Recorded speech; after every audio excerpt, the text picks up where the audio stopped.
Adversity, bring it. The struggle, I welcome it. Snooze on life, never there. I am Dave Regina, and this is the No Snooze Podcast. Come on.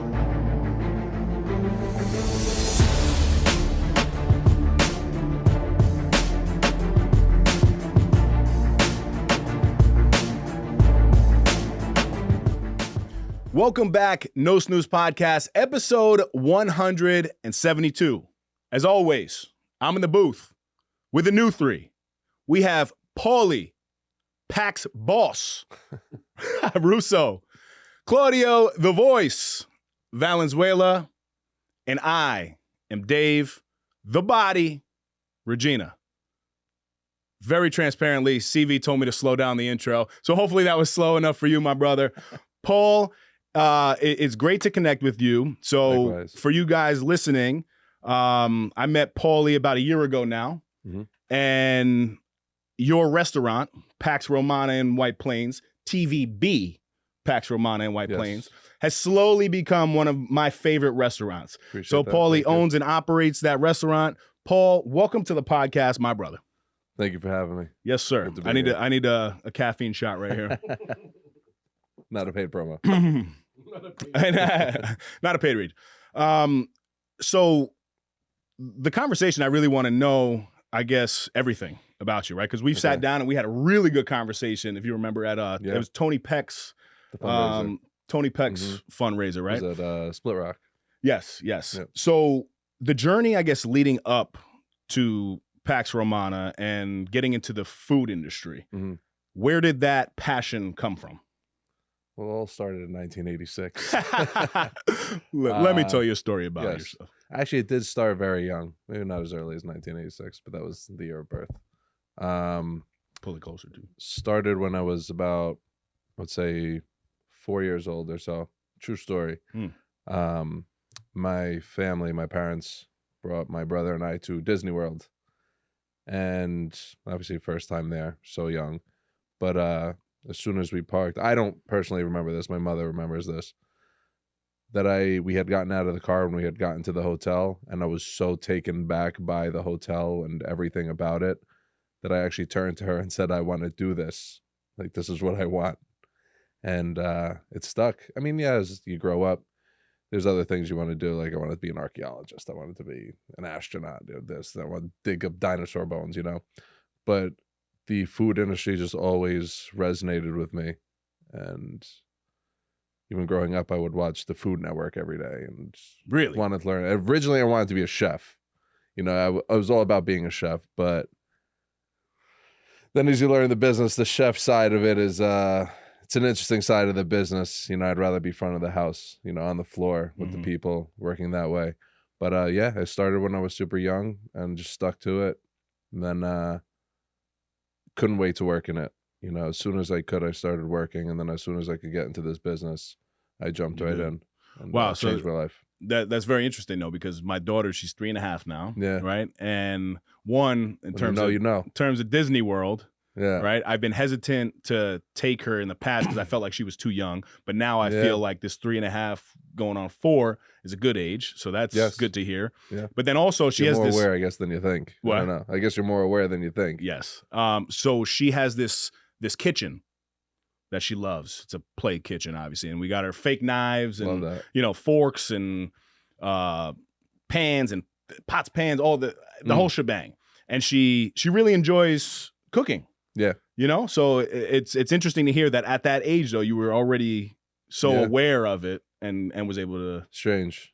But and even from the things that I do remember, even though I don't remember that particular instance, as I was getting a little bit older and still loved it, I do remember, can you bring me to Barnes & Noble? Because I wanted to buy books about the restaurant business. And remember, I still have it. I have to find it. But it was, I think the title was like How to Open Your Own Restaurant. And I couldn't even read it. I didn't even know how to read it correctly. I was like, I knew I needed this book. It would make everything, all my dreams come true. I need this book. Yeah. Talk to me a little bit about Russo.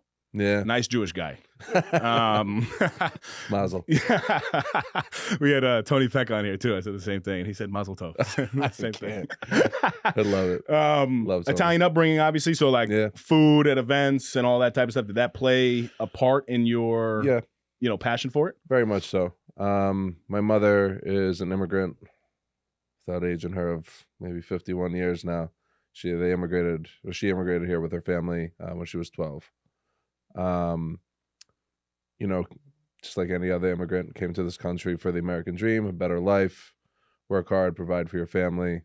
A different breed of human. Mm-hmm. I feel we're very soft these days. Very soft. We are very soft these days. We're very spoiled. More than we realize, compared to our ancestors and everything they went through. But came here for a better life. My father is the all-American boy. He's been here. His family's been here a few generations, but his roots are Italian as well. So I kind of span out. My mother's from Abruzzo. My father's family is from Rome, Naples, also Abruzzo. But I had the best of both worlds growing up. I had my super American side. I am American first. And then my super Italian side that, embrace, maintain the culture there, but then fully embrace the culture here. And it was nice having both growing up. So I'm gonna ask you this. Yeah. From the immigrant side of the family, what's the best lesson that you've learned from them? The best lesson I've learned from them? I look back at both my grandparents on my mother's side, but my grandfather, again, it's just that pursuit of the dream. It's putting your family first and really working hard to achieve what you want. Nowadays they say work hard, work smart, all the above. Back then it was just survival, and I feel like it creates a different level of human. You look at the world differently in a good way, and more of a humbling way. And you really realize what's priority in life and what's necessary without all the extra flair and everything else. So ironically, I think that immigrants in that sense almost have a leg up because of their risk factor. They're so much more willing to take the risk because they have to, right? They're already coming in with nothing. So the only way to go really is up. Whereas us Americans, we sit back and we're like, well, should I take out this loan to open this business?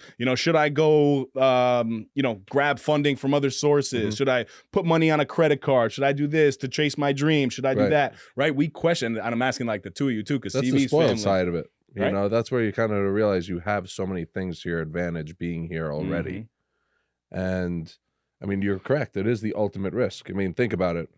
What bigger risk it is than taking your entire family, moving across the world to an entirely different country where you don't know anyone, you don't speak the language, you don't have a credit card or this or that or access to loans. He came here with $700, which is actually a lot compared to some immigrants. But still, what can you do with $700? But he did, and he fed a family at the same time. So, and that was your grandfather? Yeah, my mother's father. So what did your grandfather do for work when he first came over here? Well, he moved here with the intention of starting a business with his brothers, construction, everything else. I could have guessed that, Paul. That or waste management. The most cliche thing. No, that's right. Can't say that on here. No, you can say it on here. It's all right. The intention of starting a construction company with his brothers. Life happens along the way. Curveballs get thrown at you. Things didn't work out as originally intended for them, but it still didn't change the end goal. It's okay. Provide for my family, create a better life, achieve the American dream, do what I have to do that. And for him, if that meant going nights without eating to make sure his family could eat, then that's what you have to do. You put your family first. I might not be able to eat for 1, 2, 3, however many days, not to the same amount of substance that, his wife, his daughter, which is my mother, and, his son, which is my uncle. But that's what you have to do. So made me feel real soft right here, man. My stomach is it's a constant reminder. Hey, breakfast. There's actually, this is a side note, I guess, but it's a humble reminder to myself at the restaurant. top shelf of the bar, there's a tool bag. It's all canvas, has leather, metal trim on it. It's my grandfather's tool bag. And so when he came here, he was a mason, did like bricklaying, everything else, did a lot of work throughout Westchester. But that was his tool bag. And I keep it there as a reminder to myself of what he did, a humble reminder, that, you do have to put in the work. And, like granted, sometimes you get ahead of yourself, you get a little cocky at times and everything, but that's my humble reminder that you can't get cocky. You can't get too comfortable. It's a very volatile business. Business in general is volatile. But that bag, when I look at it, it keeps me grounded. So that's why I keep it there as a symbol to myself. No, that's so. See what Built you the learn American about people, dream man? out of that bag. Seriously, yeah, that's it. Literally built the American dream out of that bag. So. He came with a tool bag, and we're over here with every hammer, chisel. That's it, man. What'd you study in school? You went to JWU? I did. I saw that. Yeah, I went to Johnson Wales in Providence, the Providence campus. Yep. And I studied hotel restaurant management. So they're very known for culinary. That's usually, people's first guess. Oh, would you study culinary? I'm like, part of the curriculum. But so do you cook or you don't cook? Can throw it down a little bit. I don't like to, for myself, for a few people, I love it. I love cooking. I cook every day for myself. At the restaurant, there's better cooks. Better cooks. That's the I want to stay in business. I want to stay in business. Feeding, a couple hundred people a night. Right. Debatable. So before you went to college, yes, you had the intent, because you mentioned it started at age 4, which is that's dope in itself. But then it obviously stuck with you, became a reality. You chose to go to a school where you're studying hotel and restaurant management. So you were very aware of what you wanted to do before you went into college, and you knew that you were going to open a restaurant. Yeah. Where did the concept of funding, like, how did you feel like you were going to be able to fund this? Because I feel like all of us, even in terms of a business, you have some level of idea of wanting to start something, right? Whether it's opening a restaurant, starting a business, doing something. But were you just so young that you didn't even really think about the funding aspect? I mean, it always crosses your mind. I don't think you don't always know the severity of what you're doing, given your age. Because I was 28 when we opened PAX, and people thought I was crazy, but the thing was, I've always wanted to do this, so I felt like I had at least some type of leg in. Started working when I was 12, 13 years old, begged my parents. It wasn't hard for them to say yes, because they knew that I wanted it, and they knew I wanted it for the right reasons. Started working 12, 13, knew I had to pay my dues, went from, small jobs here and there, unrelated to the business. But then when I was 17, I was like, all right, now I have to like really focus on this industry. So I got a job at the Castle on the Hudson in Tarrytown, which is right by my house. Worked there for 4 years, the first 2 years back and forth from school. After that, I went to a private club for 6 years. I was their food and beverage director. That was in Rockland County. Very, very private, very elite. The reason why I bring all this up is because these things in my mind were the necessary steps that I needed to learn everything about the business. And everything is never everything. It constantly evolves, fluctuates, this and that. But you get your foundation. You learn your foundation.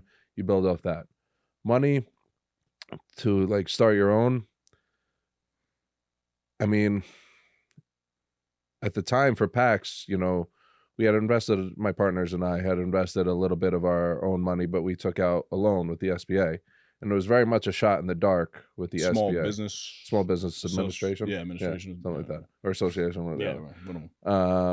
I should know that, right? Thanks, SBA. Yeah, thank you. But, well, there's a reason why I'm forgetting about it anyway, but that's besides the point.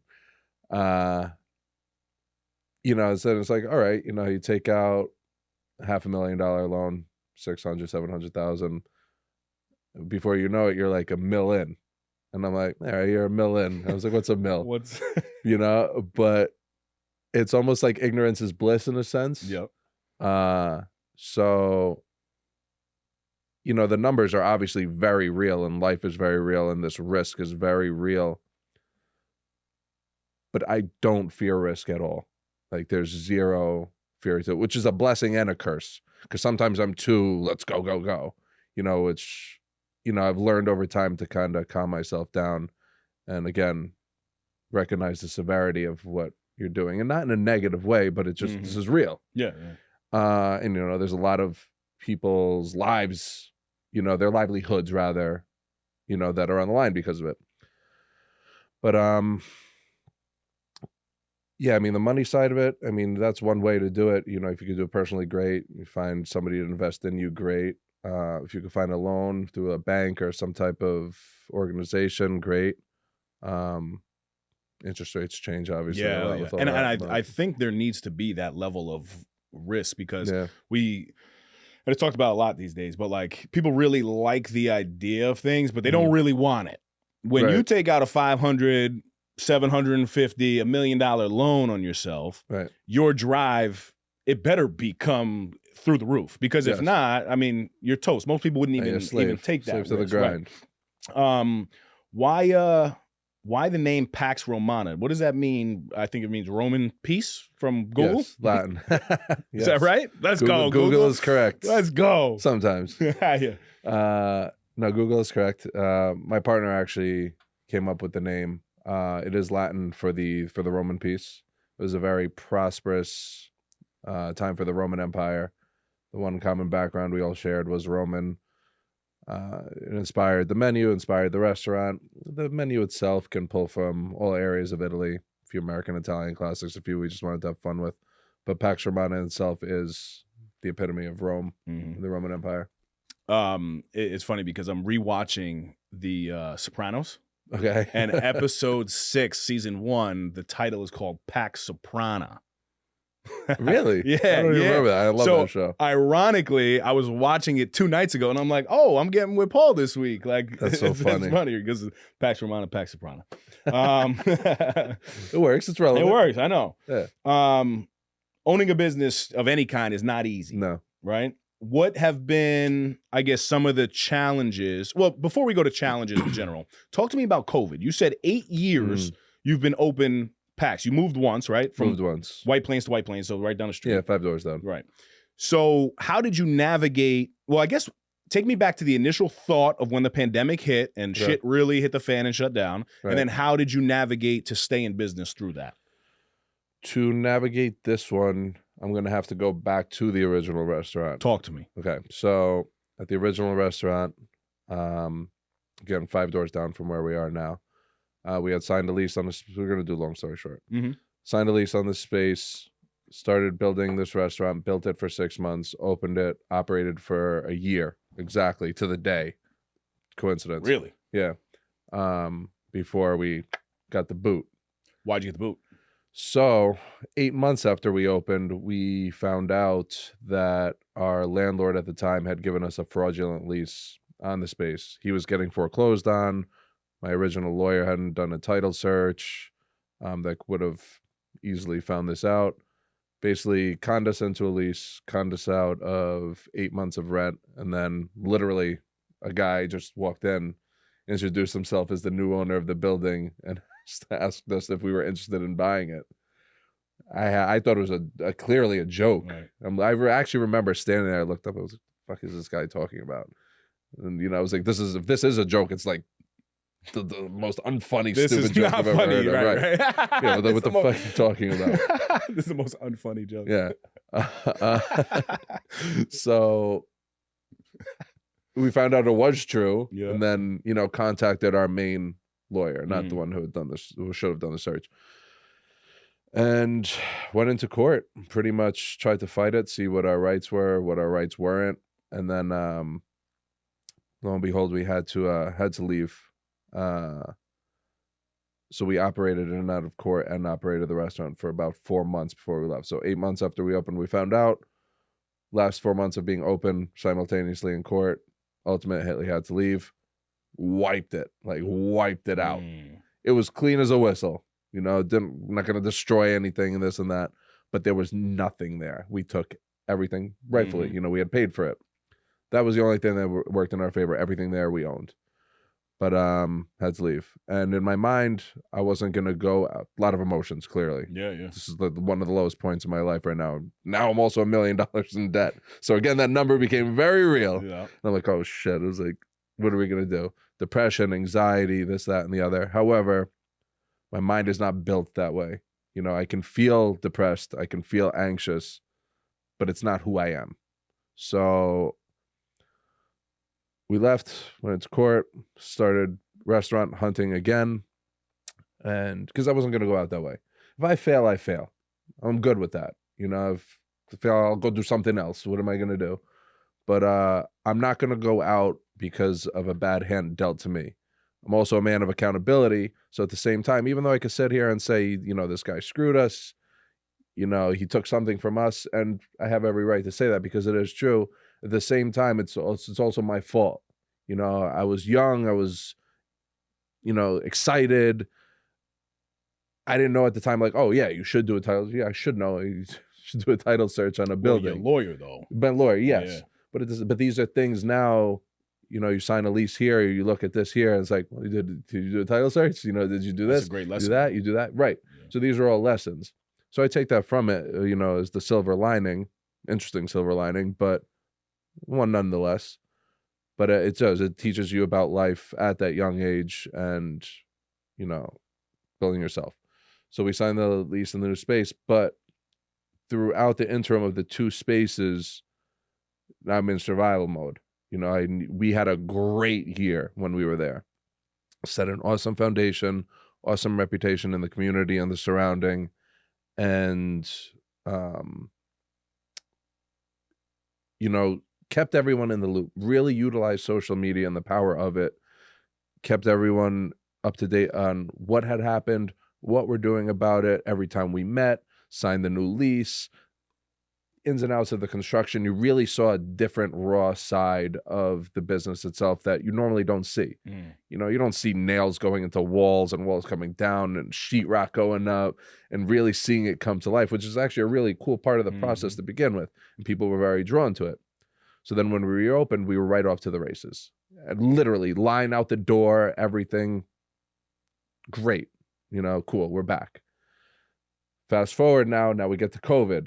Another wrench thrown right into the mix, and it's like, Jesus Christ. It was like, you just did this. Now, is this another way I'm going to lose this? So now you have all this emotion going through your mind. So we closed for about a week, 2 weeks, more or less.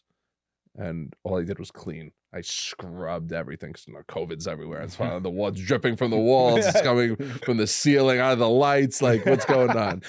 So that's what the world led you to believe. So I'm like, all right, clean. But I also do my best thinking when I clean. It's just very zen for me. So I'm like, all right. I was like, let's go back to the old playbook. I was like, I've survived some bullshit before. I was like, so let's survive this again. We're going to keep everybody in the loop. We're going to do this. We're going to highlight business. We're going to highlight our hours. We're going to highlight the surrounding to see how it goes. So it was almost like that first instance at the original restaurant taught me to survive in such a way that when this happened, I was just like, oh, let's go right back to my notes. You know, let's just do that all over again. You know, it worked the first time. Why wouldn't it work the second time? And we did. And so, you know, you had to think outside the box a little bit, you know, a little differently than the first time, but it's survival nonetheless. So the premise is there. So it started as, all right, what does the world need right now? It needs normality, right? In an abnormal world at the time. And I'm online, I'm looking, it's like, all right, there's no toilet paper, there's no soap, I don't even know, all these things that there's out of. And there was one common one that I saw is like, oh, there's no pasta. I'm like, people really resonate with pasta. There's no pasta in the stores. We make our own pasta. I have unlimited access to flour. I have water. We make it with eggs. I have access to eggs. I have everything I need to give these people what they want. Let's see if it sticks. So at first it was just like, all right, pasta by the pound. And it started also because... And you were selling this? Yeah. Like people would come pick it up? Well, the thing is, we also had, at the time, if I remember correctly, 220 pounds of pasta in the restaurant that we had just made. Then I'm like, shit, I can't let this food go to waste. This is sin. Right. So I put it on IG, and I was just like, we have pasta.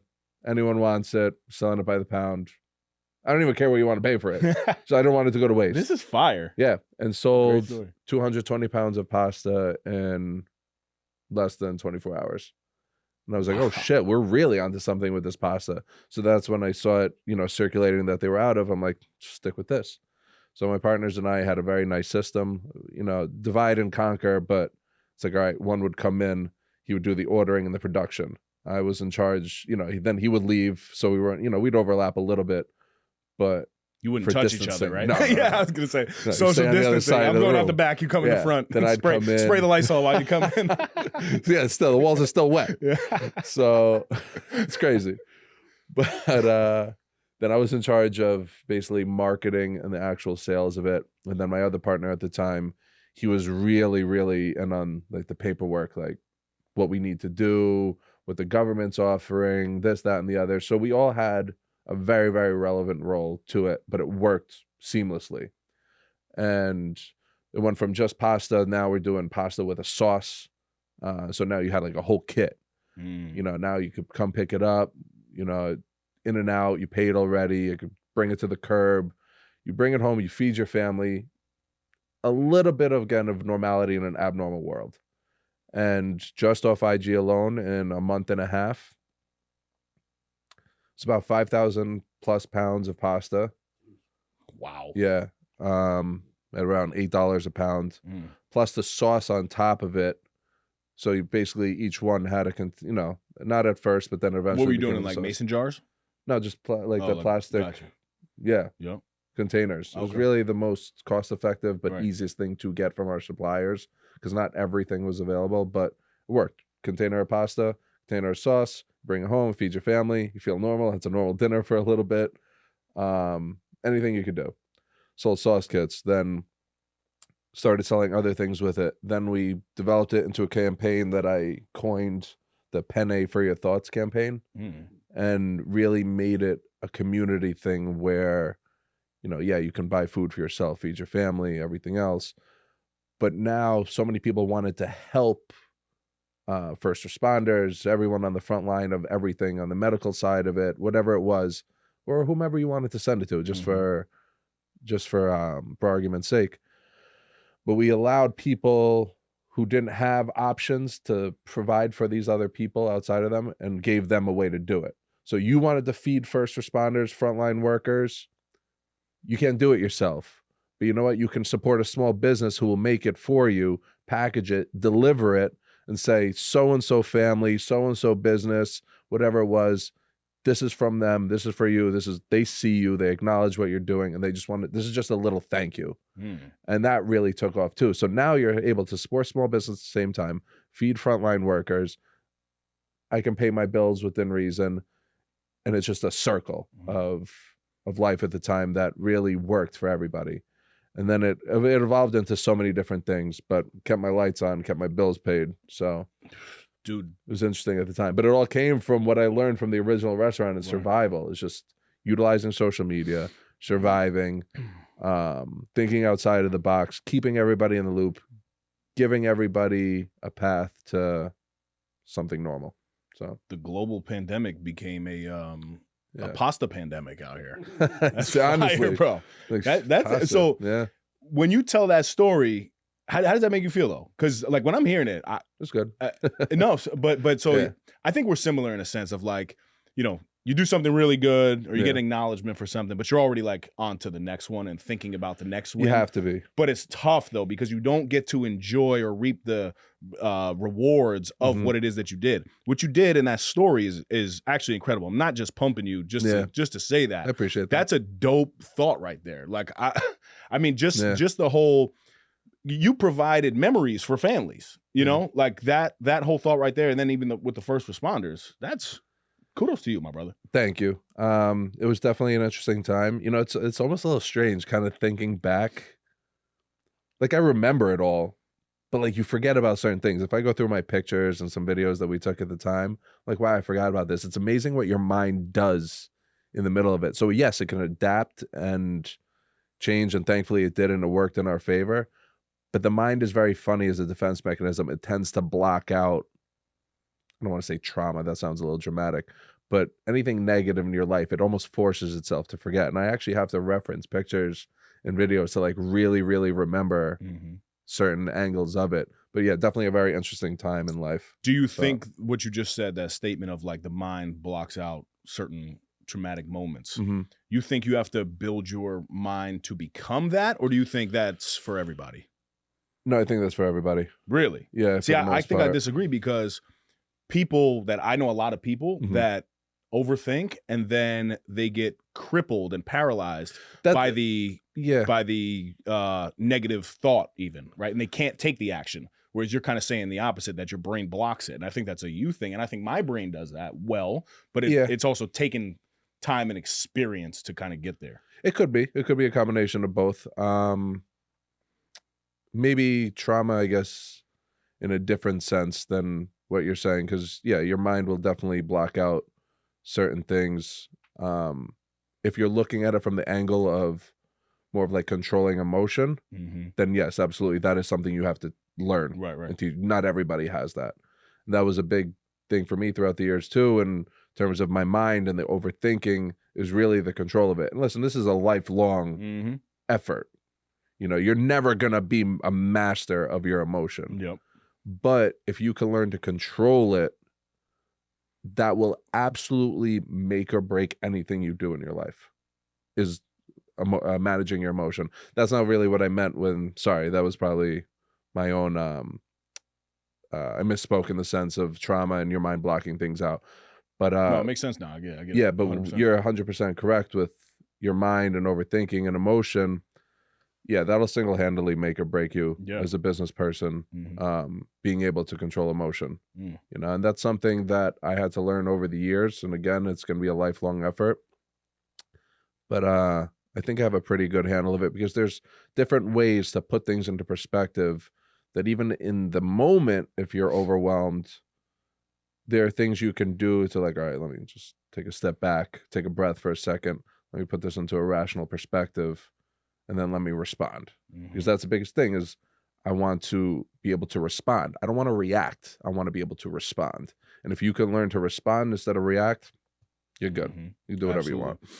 So I'm learning so much about you, man, and it makes sense from the family background to the business challenges that you've been able to overcome. But there's got to be more to this, in sense of, because you're so in tune with your own emotional intelligence and just you as a man, right? I'm sitting across from you, and I can sense the authentic self of Appreciate that. What am I looking for? The authenticity, I guess, of your being, right? And you're very collected, and you're calm, and you're cool, but you also have a extreme confidence about you, which is great to see. Appreciate that. Thank you. Enough compliments for you, Paul. But so I'm gonna take one notch off this snap real quick. You know what I'm saying? But I'm always interested, because my point here is that you have to put in work to get here. Yes. What do your habits and routines look like, I guess, outside of the family dynamic and the business world, that make you who you are today? You have to be into personal and professional development. 100%. Okay. My God, beyond belief. And the older I get, the more I realize how crucial it is. Like, absolutely crucial. You know, if I could go back to and listen, I loved my younger self. I loved what I did, made a lot of mistakes, and I loved all my mistakes. I made a lot of accomplishments, loved them. But I wish that I could have told my younger self that personal development side. I have a very strict morning routine now. What is it? What's that? What is it? I have a whole list. That's the other thing, is I have a list for everything in my life. Like, it's a checklist. I wish I knew this. That would have been his nickname. Paulie the List. Paulie the List. So forget it. I get that from my mother. Okay. For sure. But your life is a list. Yeah. So it's here, I'll reference it right now.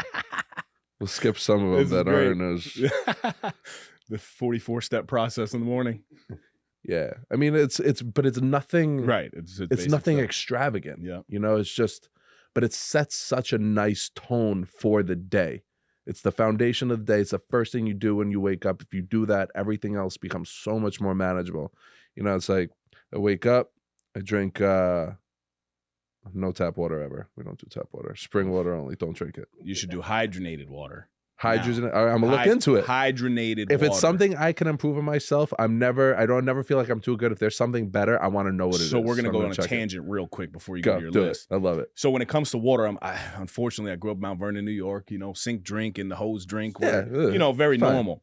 I still consume sink drink, unfortunately, but I started studying Gary Brecka, right? Who's the 10x?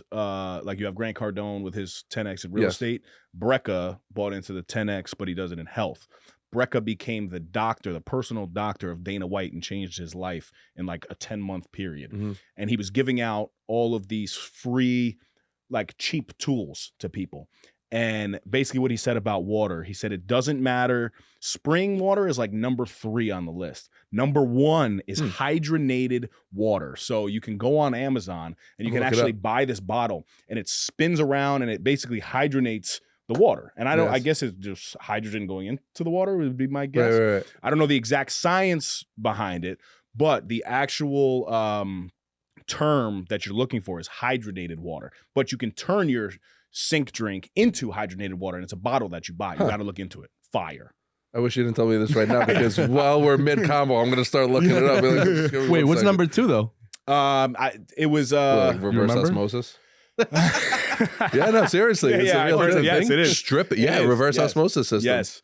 And you got to add a little salt to it to remineralize. But I forget what it was. You have spring water. What are the other ones? Oh, the pH waters. You know the pH waters? Oh, yeah. So all of these different things that they sell, he's like, they're good, but really if you want to change your life when it comes to water, you got to go hydrogenated water. I do, unfortunately, because my bottle didn't exactly come yet.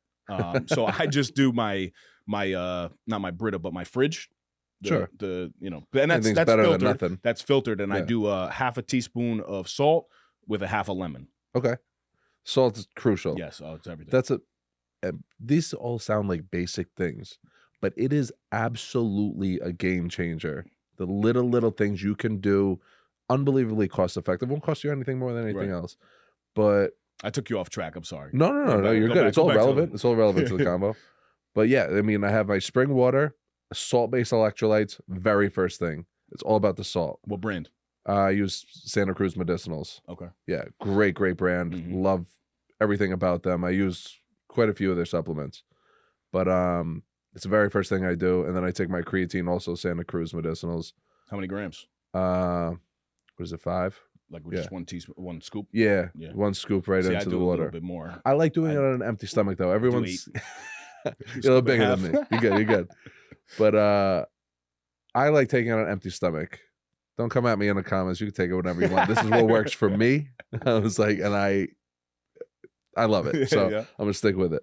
But that's the first thing I do. And I like their products also because it's very clean. Mm-hmm. It's creatine monohydrate. The only ingredient in it is creatine monohydrate. Yep. I don't want sugar. I don't want taste like fucking Skittles. No caffeine. And everything. All this other shit. Like I just want straight up what it is. No additives, no fillers, no anything. Nothing artificial. Mm-hmm. Then I go right to my emails, check my junk emails, check Business IG. There's a few other businesses that I'm involved in. So I'll check the status of them along the way. I have apps that can basically break everything down. I do that very first thing in the morning. Then I go into a nice 15-minute stretching routine, which was huge, adding that as part of my life. Touch your toes?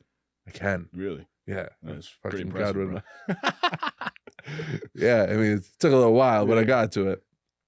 But I guess that in my 20s, I didn't have to think about that as much. But now I'm 37, so shoulder here, the knee there, back, sciatica's acting up. It's interesting, though, to think that you go into your emails first, and then you're able to basically circle back and then get into a mindful stretching routine. I would think it would have to be like the opposite. Wow. Because there's things you do in the morning that's good for email time, and check another time. So, without saying it out loud. Gotcha. And and then you go into the stretch, but then that kind of just, it recalms me, and then what is after that stretch? Then I go right into eating, all protein, no carbs breakfast. It's usually 3-4 eggs, half a cup of Greek yogurt, and some type of animal-based protein. Always. Every day. It's the same exact thing. On top of the eggs. Yeah, on top, however. No. I'm saying like not physically on top, but so you're already doing. Oh yeah, yes. Right, because I do 5 eggs. I used to just do a quick 6, and I would I hope just the pop pasture raised. Tell me the pasture raised. They eggs. are. All right, good, brown eggs only. And what's even crazier is in the spring, summer, fall months, my neighbor has chickens. Oh, it's fire, my bro. dream. So this thing just lays eggs, and I just have fresh eggs delivered to my house. It's unbelievable. Unbelievable. Ultimate.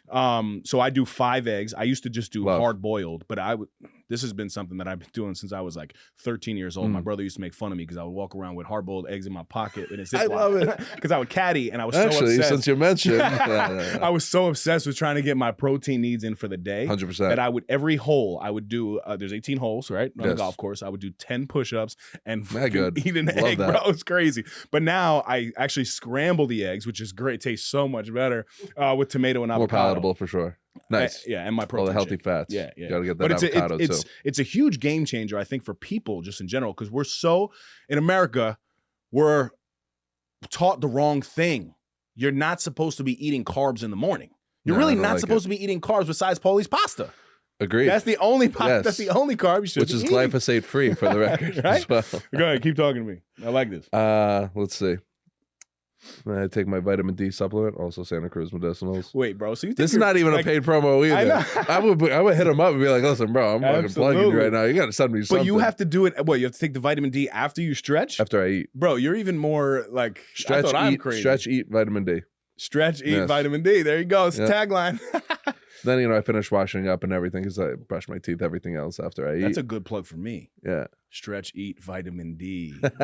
Get it, Dave? It works. Thank you. Okay. Yeah. Pack my gym bag and everything, and then depending on what's going on that day, I'll usually go to the restaurant first because I want to plan my week depending on the day of the week. But do we have private events this week? Am I printing menus for those private events? Because usually the private events, it's a particular menu. You made your choices ready. I print them out. I submit them to the kitchen. I go through invoicing, work on any other paperwork. If there are emails that I have to acknowledge, if it's business related, then I do that first. It's on my way to the gym anyway, so it's nice. One straight line. Yep. Where's your gym? I go to Lifetime in Harrison. Love. Spoiled me though. Ruined my life. Yeah, I was gonna say it's an expensive gym, but it's a beautiful gym, man. And then in the summertime, it's like a resort. It is. It's really it's like an athletic country club. It is. It definitely is. It's a resort with a gym. It's not even a gym. But I'm a big sauna guy too, and where I used to go for sauna, it actually cost me more going very minimal per month doing the saunas once a week. Because they'd have to go to the correct ones. I gotta go to Brooklyn and here and there, wherever else, with the cold plunges to go with them. That would cost, going once a week would cost me more, and then I have to drive to Brooklyn. A month right there. Yeah. To get a day pass and then like really sauna cold, everything else. So they have that at Lifetime too. They don't have a cold plunge yet. Yeah, they should. I think they're working on it. But just the sauna's the pool, winter time, bro. Turn that shower on super cold for a little while. But now I can it's a one-stop shop. So just the sauna alone, it costs me the same amount. Now I have the gym, I have every other class, I have every other amenity. I love it there. You do classes there too? Not on a regular basis. I'm trying to find ones I really like. Paul is a thing. I hear it. If one more person tells me Pilates. Oh, no, I don't know. I've never done it. Do I look like a Pilates dude? That's what I said. And everyone's like, you would love it. It is an absolute game changer. I see these machines that, first off, they look like either torture devices. That's what or this is like some 50 Shades. Yeah. Like kind of like sex device. I'm like, what is going on in this little room? And then typically the room is filled with, women. Right, so like, you got me in trouble. It's kind of distracting, right? Like, so you're over here, like, so what? I mean, it's a predominantly stretching class, right? Right, that's what it is. But these people are in unbelievable shape, and they said it will. Imagine we're over here like dummies lifting all day long, but really all we have to do is go into this. Whoever thought of these contraptions, like it's impossible to explain. Yeah. There's springs and wires and ropes and it's like a ladder and what the fuck is it? But it is unbelievable what it can do. From what I've read about it, I do want to learn more about it because even just for the knowledge, but people absolutely swear by it. So I got to give it a shot. Yeah, no, I like Just that. give it a chance. But anything else on the list? Is that well, then I build my list, you know, so then I usually do that the night before, like everything I know I need to do the next day. You make a list every day? Every single day. Of the same thing that you're going to do? Well, those things, the morning routine, they stay the same. They stay the same. But do you copy and paste it onto a new list? No, that's just the top of the list. Okay, and I just uncheck it. Okay. To get ready for the next day. Oh, you're sick, bro. But then everything else it's in a certain order. The order can change, obviously, as life happens. But I have a general idea, like what's going to be the most time effective, like really going to manage my time well, because I'm obsessed with time management. What makes the most sense right now? Can that change? Yes. Is it okay if it changes? Yes, obviously it's okay if it changes. But doing this, and this in this order will give me, in my mind right now, the best management of time, right? Considering. And that changes every single day. I mean, right now I probably have, just today alone, I don't know, close to 36 things throughout the rest of the day. But that's the other thing. Before I really did list like this thoroughly, that's when you get overwhelmed unnecessarily. You know, you're trying to remember, I got to do that, I got to do this, I got to do this. I write down the stupidest things, you know, just to make it part of the list, because when I do, it's a release almost. Yes, but I could do 1,000 things in a day effectively by writing it down and doing this format, rather than trying to remember. And then I'm going to do 100 things maybe in a mediocre fashion. So why would I do 100 things mediocrely, if that's a real word? I think it's a real word. Yeah. Mediocrely, right? I bought in. Yeah, sounded correct. I'm sold. Or I can be more organized, which is just good anyway, and do 1,000 things really well. Right. You know, so that's really the premise behind the list. I swear by it. We love the list. Yeah, no, it's interesting to learn about you, man. I like it. We have our ACE Summit coming up. Action cultivates excellence. It's a men's personal and professional development summit. It's a 3-day experience, February 16th to 18th, New Paltz, New York, and we're inviting 25 men who are looking to level up their lives. We'll be doing guided cold plunges, leadership training, breath work, group workouts, expert-led workshops, and a keynote from the Yankee legend, Joe Girardi. There's something to be said about surrounding yourself with 25 like-minded men. This is about building a community, fellowship, and a brotherhood. So whether you're looking to grow in business, your fitness, your relationships, or simply develop new lifestyle habits, this retreat is for you. It doesn't matter if you've made mistakes in the past, or you haven't been able to commit, or you're telling yourself you're not worthy. Let me tell you this. This is a new year.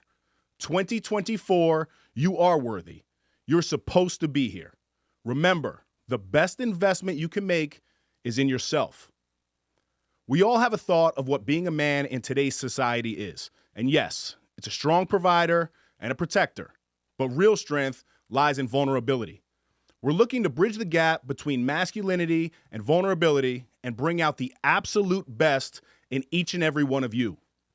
acesanctuary.com for tickets. We will see you there.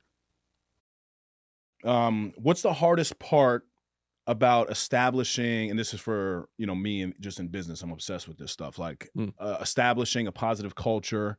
A restaurant, you're employing tons of people who have families of their own. So to the consumer, we're just going to the restaurant, we're eating, right? But there's a business behind this. And I'm a firm believer that whatever business you're in or you're in charge of, there needs to be, for that business to be successful, there needs to be established, you know, procedures, processes, protocols. Right. What's the hardest part of creating that positive culture in a restaurant business? Or is it not hard? I don't know. It's circumstantial. Are there hard moments? Yes, because we're all human. We all have our moments, and there's always a cliche, oh, leave your problems at the door. Like, yeah, you can leave it at the door, but they're coming in. they're coming in one way or another. Right. You know, it's just, it depends on what's going on. You can't just blanket statement that. Do you, and also, do you meet with your staff frequently? Like to create this culture? Because I've been a customer at your establishment. Is what I'm saying. And everybody is super friendly. Everybody's super good welcoming. People. I love the concept of being able to see the actual kitchen. Yeah, myself. Love transparency. Right. And everybody was just so friendly. So I know that there's a positive culture. That's why I'm asking the question. Thank you. That's one of my favorite compliments because they are number one to me. Over the customer, over everything are the people that work with us. We're very blessed, fortunate, especially in a very difficult time for the industry as a whole.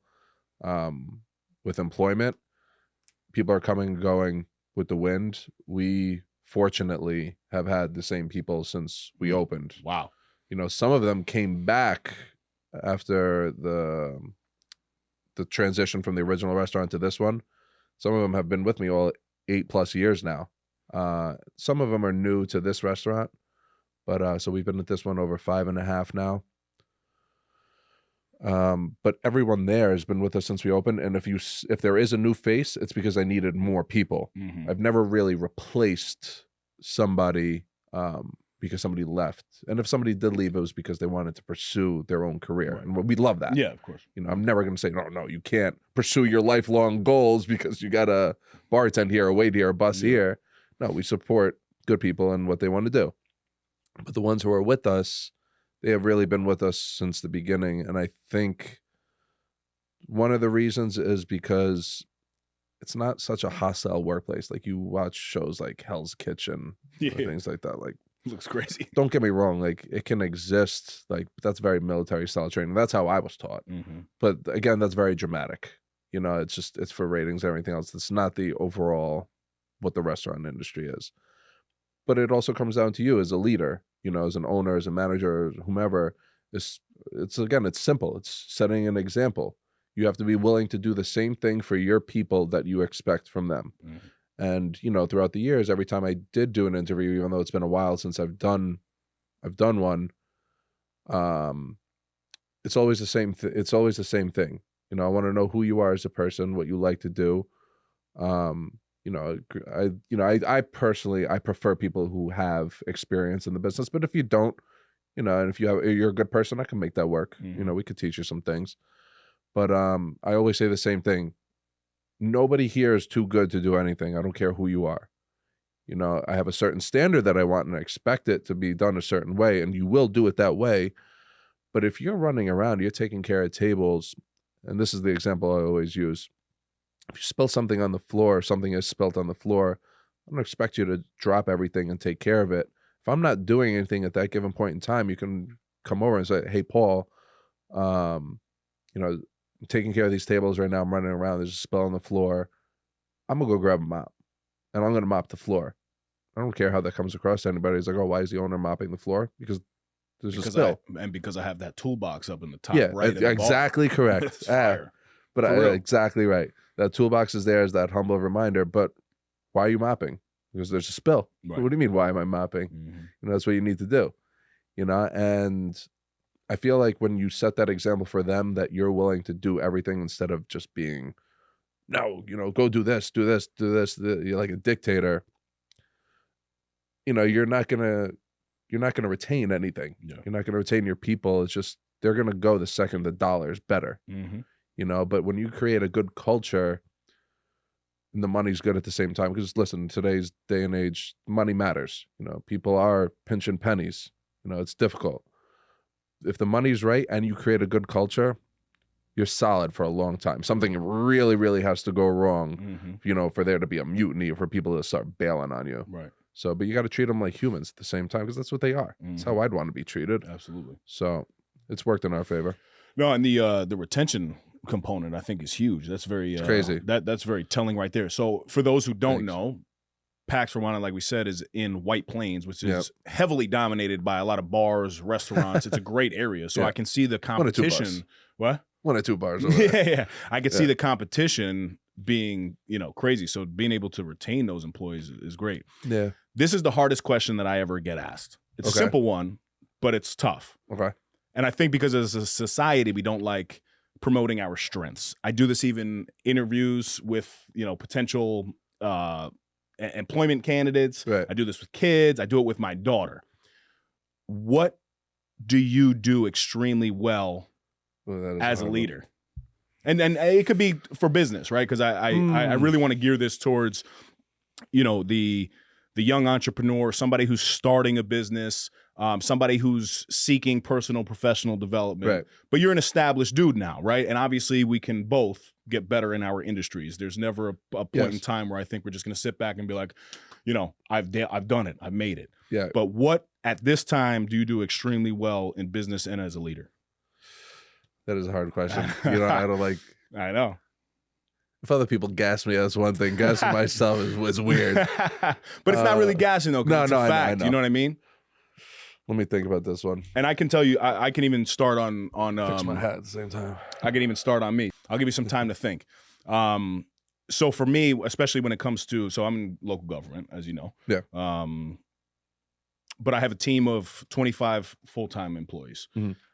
I think that they would all say that I do a good job of being available to them when they need me most, right? So regardless of what's going huge. on, I make the time and I put the energy in when they need me. There might be times that they're at my office, right? And I ask, "Do you really need me?" And even somebody like CV, he might be like, "No, I'm good, because I might be really busy in that moment. But when my employees need me, I'm there. Right. My consistency with them is, I believe, top notch because we set meetings together. We don't miss those meetings. I can keep going if you need more time to think. If you want me to pump myself, but are you ready? No, yeah, rock with it. I love it too. Yeah, no, but I wanted to give you context of kind of what I'm thinking. I think it kind of goes back to something I touched on before, and I don't think I'm a master at it. I just think that because I put in a conscientious effort daily to improve it, again, is the controlling your emotion. As a leader, people do have the expectation that, like, all right, if you're leading me, I need you to have your shit together. And again, that doesn't mean you lack emotion, but it's being able to put things into a perspective and handling adverse situations. And I think that overall, again, without sounding cocky, it's just weird saying it out loud. It's not cocky, bro. But I think I am good at handling situations, negative situations. And because it's always the first thing that I think whenever something arises, the first thing I always think is like, is this a real life problem? Is this really a real issue? Most of the time it's not. And even if you ask somebody that question, like, is this a real life issue? Is this really something that is taking value from your life? Put it into perspective for a second. Take a step back, take a breath, tell me what you're feeling, but is this really that severe as you think it is in the moment? Most of the time it's not. And then you immediately see it. You see their shoulders kind of drop, their face changes, they become a little more relaxed, and like, I guess it's really not. Like, yeah, it's really not an issue. Sometimes it is. Sometimes it really is an issue. Okay, if this really is an issue, what do you want to do to fix this? I want to hear you out. I want to hear what you think. And then we're going to evaluate it and then put it into another perspective. A list, and then we're going to check off the action that gets taken here. Exactly. No, but, it's good. It's taking proper steps to alleviating adverse situations and creating a remedy for it. I love that. Yeah, and that comes with time. I guess it's possible to have that, but that's really a lot of life trial and tribulation. It's a learned getting too. Broken down and building yourself back up and crying here and then wiping your tears off, going back out. Like, it really is from experience over and over and over and over again that kind of builds you that way. But to be self-aware enough too. So I think that, maybe I'll throw that in there. Yeah, man. That's a good one. And also, just as a society, I swear, man, we're very quick, to talk about our weaknesses and what we need to improve on. And it's hard. It's difficult to almost promote and pump yourself. I had actually put up a story that got a lot of traction, like an Instagram story. So the first thing that I put up was basically a clip of a camera that was taking a whole bunch of pictures of me for an article that's coming out, right? Cool. And I promoted it and I said, be on the lookout for, you know, an article on what I do professionally, something like that. Mhm. And I got a lot of DMs. Half of them were, you know, like, keep going, bro. Like, love what you're doing. It was good Vibe stuff. with it. But more than I would have liked were like, wow, you really love yourself. You know, no one loves themselves more than Dave Regina was a comment that I got that stuck with me. You should love yourself. Right. Which, yes, I do. But also, I then replied with a story. And I was Yes. like, if you don't promote yourself, Yes. nobody's going to do this for you. So even though that it's a little bit uncomfortable, and yes, I do. Listen, I think Yeah, it's a little I think I'm a awkward. handsome guy, right? Like, I think I'm a good guy. No, I'm serious. Like, I'm being honest with you. I'm a confident dude, Good. but it's still uncomfortable to post things that are promoting yourself. Yes. I And agree. I'm telling you that even as a confident guy, it's still uncomfortable. Yeah. So I'm putting myself out there with the intention of like, yeah, promoting myself. And this is something good. But like, if you don't do that yourself or for your business, nobody's going to do that for you. No. Then that story actually got a lot of, you know, positive traction. And even a couple of you haters out there, you trolls. I even got 2 apologies. Endless. Yo, it's unbelievable. Endless. But if you're not I guess if they're not hating on you, you're not doing anything right, right? Yeah, you're not wrong. But my point is, I have a 3.5-year-old daughter, like I told you, Callie, and I ask her every night, what do you love about yourself? Mm. And that list is getting long, baby. And I'm Good. loving it. Good. I'm loving it. And now Love it's going to that. be on me as a parent and a father to obviously manage the humility. Oof, I couldn't even imagine. You know what I'm saying? Yeah. That's coming. That's the hardest job in life. Oh, bro. You want kids? I do, actually. Yeah? Yeah. I do. It's tough. It is Ideally, maybe 2 sons and a girl. tough. Oof, wow. I used to always be like, no, I don't want a girl. I was like, because yeah. I know there's a million of me in my 20s running around. Yeah. But then as I get older, I was like, nah, a little girl would be nice. Yeah, no, it's the best, man. It really is. Yeah. So I put up a poll on, well, not a poll. I was asking for questions for you specifically, and a couple Okay. came in. What do you do for fun? For fun? Eat pasta. Eat pasta, drink wine. No. I mean, yeah, I do love those things. I mean, it kind of falls in the same industry, but love new restaurants, love trying new things. I'm not opposed to trying anything new in terms of cuisine and everything else. I like to explore the palate. Yep. And, you know, see what's out there, experience different cultures, everything else. When I can, I mean, it became farther and fewer in between, but I mean, I do love to travel best I can. Past few years, I mean, I just went on my first vacation this past August, first time in like 6-7 years. Wow. Just because of business? Yeah. You know, But now is that life, real or COVID. is that you just basically saying, I can't leave my business? Both. Both. Okay. Both. You know, there were times I cannot leave, you know, especially during like COVID and everything else. It was just so much. But then where are you traveling anyway? I want to go and travel somewhere where I can experience it, not with restrictions and guidelines and this and that. Right. So now it's a little bit more, it's open. But yeah, then there's also the side of my own mind, you know, and letting go a little bit, which is also very important. It's something I learned. It's always like, no, work. You have to be there 24/7 and everything. And you do have to be but you have to be available 24/7. But you really, really have to learn the balance of it, because when you do detach a little bit and you enjoy yourself and you just take a breath, you come back so much more productive and clear-minded and this. And then again, it's all the perspective. You put things into perspective so much better. You know, I wish I had detached a little bit more. Did it hurt me? No. Could it have helped me? Yeah, maybe it could have helped me a little bit more, but that's one thing I wish I had done more of. But yeah, for fun, traveling, you know, I don't know. I'm always up for a new adventure. I like new things. You know, I like spontaneous things. It doesn't even have to be within my normal comfort zone. Oh, hey, you want to go do this? Yeah, let's go do it. Because I'm a student of life. Yep. You know, I want to learn everything about life. I want to experience different angles. I want things that, you know, things that I'm comfortable with, but I want things that make me uncomfortable too, you know, and find out who I am as a human being, you know, and just learn. So those are things I like for fun. I like that. Our girl Linda Tomaj, she said, what's your favorite pasta dish? My favorite pasta dish. I mean, I'm a garlic and oil guy. So like the one on our menu, cavatelli, broccoli rabe, sausage. But my favorite pasta of all time, spaghetti, but aglio e olio, just garlic and oil. But I like it with anchovy. I know. Lost me at the anchovy. So when I eat that, I'm going immediately home, and I'm not seeing anybody. Right. Your breath is kicking. Yeah. The anchovy just crushed you. It is so delicious, though. It's such a simple dish, and I absolutely love it. But again, nobody's seeing me for like 2 days after that. So I always think that brought a fond memory back to me. So we would always go down to Little Italy, and my dad loved stopping in at Angelo's. Okay. Right down in the restaurant in Little Italy.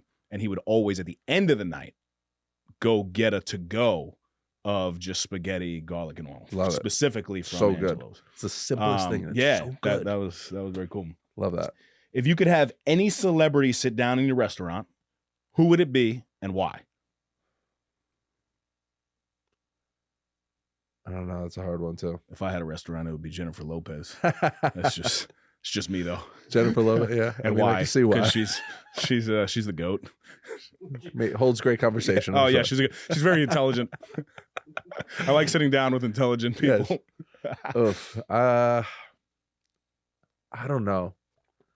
I don't want this to sound like, oh, you're too cool for school type thing, but I'm not really big on the celebrity. Like even if a celebrity came in, well, a couple I'm sure have been there. They have, yes.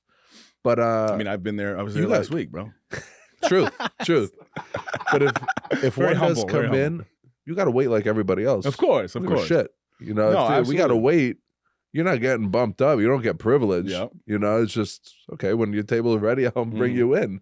And if the table happens to be ready, you know. Yeah, I don't know, though. So, like, I mean, again, that's a hard one. So I hear what you're saying, but, like, I would love, I mean, he's dead now, but James Gandolfini would have been amazing. But see, these are good ones, too. Yeah. He would have been amazing. Like, to have him in your restaurant after you watch The Sopranos and you see, like, his enjoyment for eating and forget the whole mob life. Like, that in itself is a different conversation. But he was so passionate about everything he was eating. Like, I would have loved to have him in a restaurant. Yeah, things like that are cool. Yeah, you know, I like hell yeah. things like that. So you're not choosing anybody? You got anybody? I don't know. Really? I never really thought about One celebrity. You're not supposed to think about it. You're supposed to just think about it now. Who would yours be, CV, to have a meal with? No? I've met so many along the way, though, especially before I opened PAX and I was at the private club. Yeah. Top of the world. You know, I'm not really supposed to mention certain names, but you know, it's all right. We won't tell anybody. I mean, I'm wearing one of their sneakers right now, so yeah, he was a member there too. Wow. Yeah, people like that, you know, and there were all walks of life there, though, not just the celebrity, the athlete, everything else. We won't say who it is, but on his sneaker, there's a man holding a basketball with his legs open. No, it could be Shaq. You don't know. Shaq doesn't Shaq have the sneaker too with the thing? It is not Shaq. It was still pretty cool. Shaq is a dope one too. But you know, I don't want to say become numb to it because it's cool. You know, it's interesting seeing these people in like the different part of life because you know you just have your idea of how they live. And normal people. Yeah, of course. All right, bad question. Don't ask that one again. This one was cool. I want to, I guess, hear from you because I'd be interested in this answer too. Okay. What's one goal Paulie wants to achieve in 2024? 2024?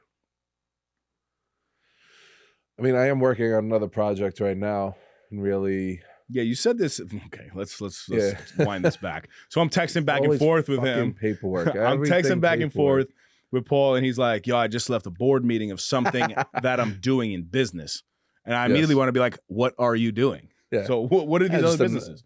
You know, another little project working on. It's within the industry, but it's like opening a restaurant.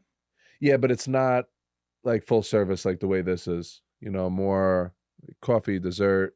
You know, stuff like that. It's just, a fun little shop. Okay. You know, just for argument's sake, we got a great opportunity. Very cool. So when is that launching? If I don't have to get any more board meetings and get approvals, I mean, I should have started 3 months ago, but that's the other thing with business. It's take your timeline, multiply it by 3. Wow. That's what it's going to be. But it's like, oh, you got to sit in front of this board. They got to approve this. And then do they vote on it right away? No, they vote on it next month. And you can't start anything until they vote on it next month. So now you're just waiting another month for a vote. But that's the nature of the beast. Yeah. So the goal is to launch that? Yeah, my goal 2023, I had a bunch, but my goal was 2 new businesses. And I achieved that. So now 2024 is really expanding on this business, maintaining packs, and then we'll see. See if opportunities tend to present themselves when you least expect it. Yes. Yeah. You know, and I found that the best things I've found is when I'm not that when you're not looking, you have to be aggressive, you have to look. Sometimes if you just chill, it comes and finds you. Mm-hmm. It's weird. No, but it works. But that's because you've also put in time to get to where you're at. That opportunities are seeking you now. Yeah. You know what I mean? For sure. Like, I don't want the young entrepreneur who hasn't done shit to hear that and be like, yeah, I'm just going to wait. No. You have to be impatiently patient. Right. You have to be aggressive. You have to put yourself out there. You have to learn. You have to absorb everything. And the more you do that, you'll realize, to your point, opportunities will start to present themselves. Yeah, you can look for it yourself for sure. Yep. You know, and that's important. But they come knocking, man. They come knocking. They look for you.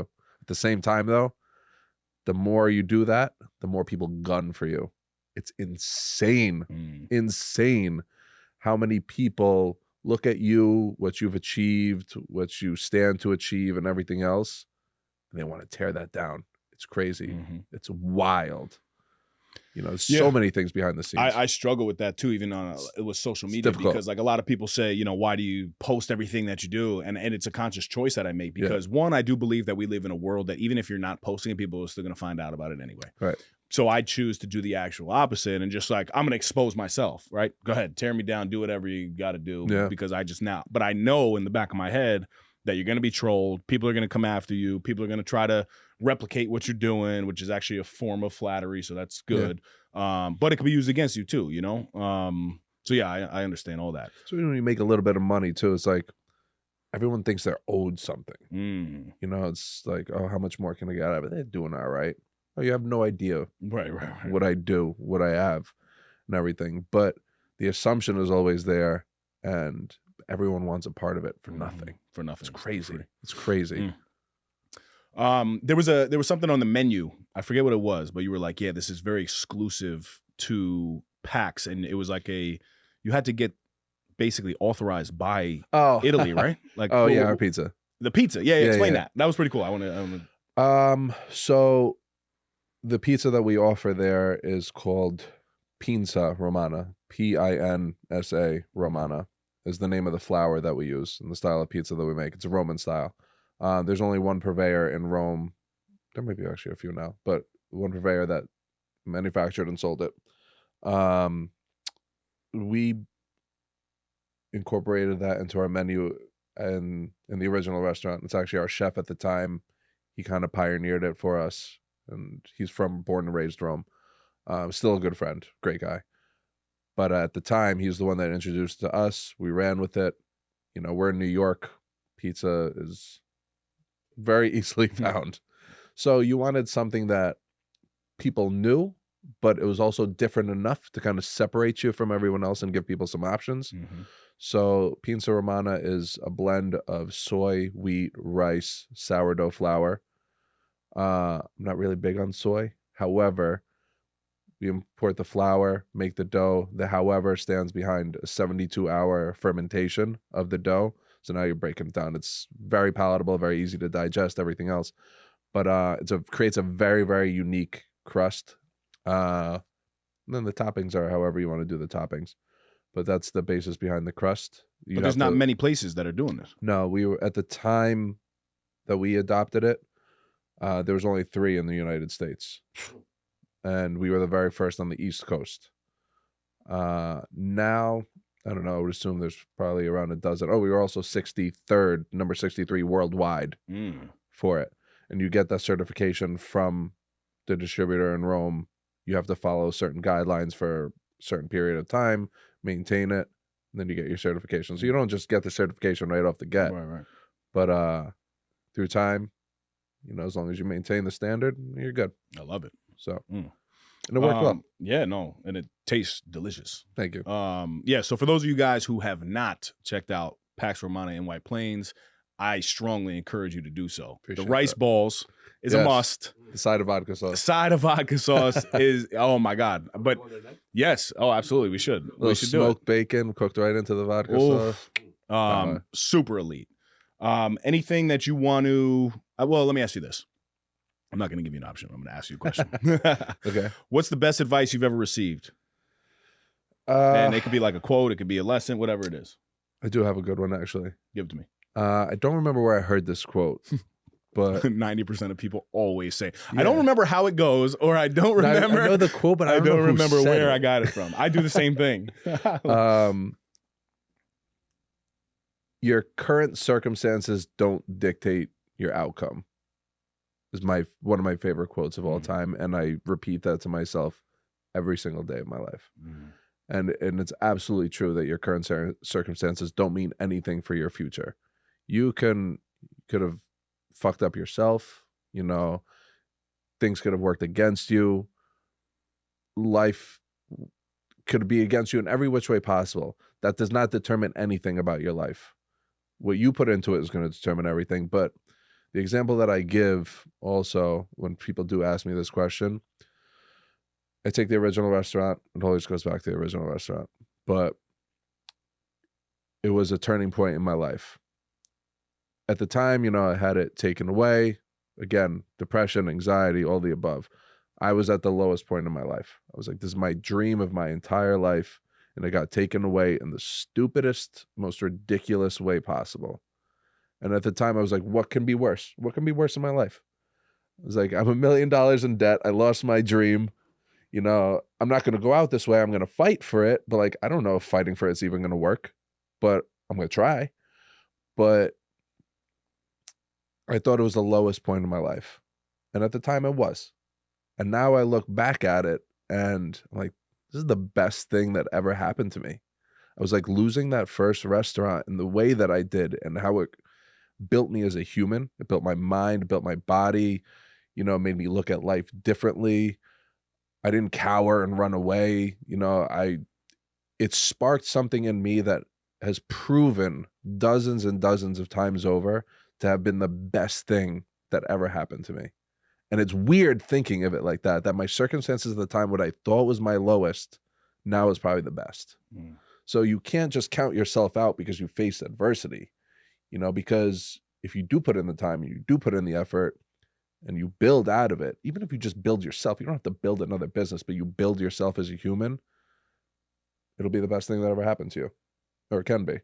So you have to allow it to. You have that control. Period. Fire. I love that. Yeah. I appreciate you, my brother. Likewise. No, for real, man. I'm very excited to continue this relationship. I'm at a point in my life where I like to. I'm very intentional about who I spend my time with. Yes. Agreed. Value. You know, who you're right. Because time, obviously, we never get back, and you're a person that I want to continue to develop the relationship. Feeling is very with. Mutual. Absolutely. So thank you, man, for coming. My pleasure. Thank you. Guys, again, so if you have not checked it out, check out Pax Romana in White Plains. Oh, you know what, Paul? Let people know where to find you before we close out, please. In what context? I mean, I guess the restaurant. Yeah, not your home address. Not your home address and phone number. It might blow up. But your restaurant, Instagram pages and stuff like that, where people can connect with you. Well, as far as the restaurant goes, we're at 171 East Post Road in White Plains. The IG handle is Pax Romana with an A at the end, _NY. I think that's the best way, honestly. And then what about for you? Contact my personal, yeah, not the cell phone number, just the Instagram. The IG, Russo Paul _. Gotcha. Yeah, you see it pop right up. Yeah, very cool. He was hesitant to give that one out. yeah, we can leave that one out if you want. It's up to you. You can leave it if you want. Guys, as always, we're very grateful for you, the listener. We have one ask in 2024, and that is share the show. So if you found value in anything that Paulie said, I said, and at any time, share on Instagram, a text message to your friend, just giving them positive content to consume means the world to us. So we thank you. And as always, until next time, stop snoozing. Get up and get after it. Paulie, let's go eat some pasta, my brother. Ready. Let's go. Thank you guys for tuning in. That's another epi in the books. You can follow us on Instagram at No Snooze Podcast and leave us a 5-star review wherever you listen to us. Subscribe to our YouTube channel, No Snooze. Shop the latest merch at nosnoozeshop.com. Come on.